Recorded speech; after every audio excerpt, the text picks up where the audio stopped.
আদালত যদি দেখে যথেচ্ছ দুর্নীতি হচ্ছে, প্রশাসনিক কর্তারা যুক্ত আছেন, মন্ত্রী যুক্ত আছেন, তখন আমরা কি করব? কিছুই করব না। প্রাথমিক শিক্ষকদের আইনজীবীকে প্রশ্ন করলেন বিচারপতি তপব্রত চক্রবর্তী।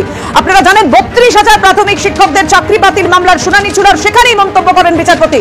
আর কি অবজারভেশন, কথা বলবো। আমাদের সঙ্গে রয়েছেন আমাদের প্রতিনিধি সৌভিক মজুমদার। সৌভিক, দেখো, মূলত তোমাকে বলবো যে প্রাথমিক শিক্ষকদের তরফে যারা আইনজীবী ছিলেন সেই আইনজীবীদের বক্তব্য হচ্ছে যে এই গোটা নিয়োগ প্রক্রিয়ার যে বিচার ব্যবস্থা, সেটা যে সিঙ্গেল বেঞ্চে সংগঠিত হয়েছিল, সেই সিঙ্গেল বেঞ্চের কার্যপদ্ধতি এবং এই বিচার প্রক্রিয়াকে সংগঠিত করার পদ্ধতি, সেটাকে নিয়ে তারা প্রশ্ন তুলেছেন এবং তারা বারবার বলতে চেয়েছেন যে তৎকালীন বিচারপতি এবং বর্তমান বিজেপি সাংসদ অভিজিৎ গঙ্গোপাধ্যায় যেভাবে এই বিচার প্রক্রিয়াকে সংগঠিত করেছেন, যেভাবে সাক্ষ্য প্রমাণ তিনি গ্রহণ করেছেন, সেটা কোথাও গিয়ে তাদের মনে হয়েছে যে এটা আইন বহির্ভূত এবং এটা করা যায় না। এবং তারা এখানে স্পষ্টত যেটা অভিযোগ করছিলেন, যে সেই অভিযোগে তারা বলছেন যে তৎকালীন বিচারপতি অভিজিৎ গঙ্গোপাধ্যায় তিনি যেভাবে সাক্ষ্য গ্রহণ করেছেন, সেটা কিন্তু কলকাতা হাইকোর্টের ইতিহাসে কার্যত নজিরবিহীন। এবং তারা এটাও বলেছেন যখন এই সাক্ষীদের সাক্ষ্য গ্রহণ করা হচ্ছে, সেই সময় তারা কিন্তু পাল্টা জিজ্ঞাসাবাদ করার কোনো রকম সুযোগ তারা পাননি। ফলে সেই সময়কার যে বিচার প্রক্রিয়া ছিল, সেই বিচার প্রক্রিয়াটা নিয়ে তারা প্রশ্ন তুলেছেন এবং তারা বলছেন যে সেই সময় থেকে, অর্থাৎ 2016 সালের এই যে নিয়োগ প্রক্রিয়া, সেই সময় থেকে এখনো পর্যন্ত তারা কাজ করছেন, তারা দীর্ঘদিন ধরে কাজ করছেন। অর্থাৎ যখন এই মামলা কলকাতা হাইকোর্টে আসে এবং তারপরে যখন 32,000 চাকরি বাতিল করার নির্দেশ দেওয়া হয়, সেই সময়ের মধ্যে কিন্তু 5 বছর সময় কেটে গিয়েছিল।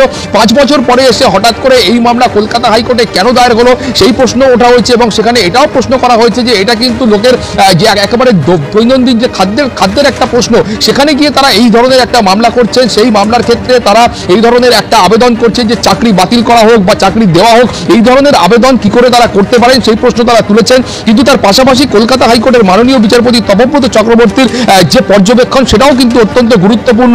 সেখানে তিনি স্পষ্টত বলছেন যে কোনো বিচারপতি, একজন বা একাধিক বিচারপতি, তারা যদি দেখেন যে এই ধরনের একটা দুর্নীতি হচ্ছে এবং অভিযোগ উঠছে যে টাকার বিনিময়ে চাকরি দেওয়া হয়েছে, চাকরি বিক্রি করা হচ্ছে, এই ধরনের অভিযোগ যদি ওঠে, যে সেখানে প্রাথমিক শিক্ষা পর্ষদ হোক বা অন্য নিয়ামক সংস্থার যারা শীর্ষস্থানীয় প্রশাসনিক কর্তারা রয়েছেন, সেই কর্তারা যুক্ত রয়েছেন, সেখানে শিক্ষামন্ত্রীর বিরুদ্ধে অভিযোগ উঠছে, সেই সময় কলকাতা হাইকোর্ট বা অন্যান্য হাইকোর্টের কি করা উচিত, সেই সময় মাননীয় বিচারপতিদের কি করা উচিত, সেই সময় কি মাননীয় বিচারপতিরা চোখ বন্ধ করে বসে থাকবেন, তারা কি কোনো রকম পদক্ষেপ করবেন না, এই ধরনের একাধিক প্রশ্ন কিন্তু বিচারপতি তপব্রত চক্রবর্তী করেছেন। ফলে সব মিলিয়ে যে প্রশ্ন শিক্ষকদের তরফ থেকে করা হচ্ছিল, যে এই যে বিচার ব্যবস্থার কার্যপদ্ধতি, সেই কার্যপদ্ধতিটা নিয়ে তারা যেমন প্রশ্ন করেছেন, কিন্তু তার পাশাপাশি অত্যন্ত প্রাসঙ্গিক প্রশ্ন মাননীয় বিচারপতি চক্রবর্তী করেছেন। এবং সেই সমস্ত প্রশ্নের উত্তর কার্যত কিন্তু এই শিক্ষকদের যারা আইনজীবী ছিলেন, সেই আইনজীবীদের কাছে আপাততভাবে নেই। ফলে আজকের মতো এই যে সওয়াল জবাব ছিল, সেটা শেষ হয়েছে।